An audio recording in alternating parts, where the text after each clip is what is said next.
കോഴിക്കോട് അല്ലല്ല, പണ്ട് നമ്മുടെ നെസ്രി പറഞ്ഞ പോലെ കോഴിക്കോട്.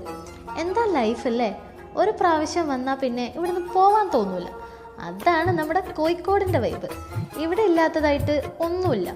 ചരിത്രപ്രധാനമായ കുറേ സ്ഥലങ്ങളും കടലും വരകൾ കൊണ്ട് നിറച്ച കുറേ അങ്ങാടികളും സ്വറപറച്ചിലും പിന്നെ എല്ലാവരും വാനോളം പുകഴ്ത്തുന്ന ഇവിടുത്തെ ഫുഡും. ഫുഡിൻ്റെ കാര്യം പറഞ്ഞപ്പോഴാണ്, ലോകത്തിലെ ഏറ്റവും മുന്തിയ ബിരിയാണി കിട്ടുന്ന സ്ഥലമല്ലേ നമ്മുടെ കോഴിക്കോട്.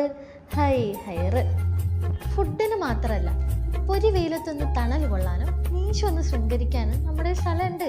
നമ്മുടെ സരോവരത്തിൻ്റെ സൈഡിൽ കൂടെ ഒന്ന് നടക്കുക. സൈഡിൽ കൂടെ മാത്രം നടന്നാൽ മതി കേട്ടോ. അത് മാത്രമോ, മുട്ടായി തെരുവിൽ നമ്മുടെ ചെക്കന്മാരുടെ ലേലം വിളിയും കേട്ടോണ്ട് ആ തിരക്കിലൂടെ അങ്ങനെ നടക്കാന്ന് പറയണ തന്നെ ഒരു രസമാണ് അല്ലേ. പിന്നെ ആ വല്യങ്ങാടിയും മാനാഞ്ചിറയും ഒക്കെ ഒന്ന് വട്ടം കറങ്ങി വൈകുന്നേരം സൂര്യൻ്റെ ഷോ കുറച്ച് കുറയുമ്പോൾ പിന്നെയും ബീച്ചിലെത്തി ഒരു ചായയും കടുക്ക നിറച്ചതും കൂടെ അങ്ങ് പാസ്സാക്കും. പിന്നെ കോഴിക്കോട് വിട്ട് ഇങ്ങോട്ടും പോകാൻ തോന്നില്ല. ഇജ്ജിങ്ങനെ കോഴിക്കോട് കറങ്ങണം. കുട്ടികളൊക്കെ കാനഡയിലും ലണ്ടനിലും പോയി രക്ഷപ്പെട്ടു.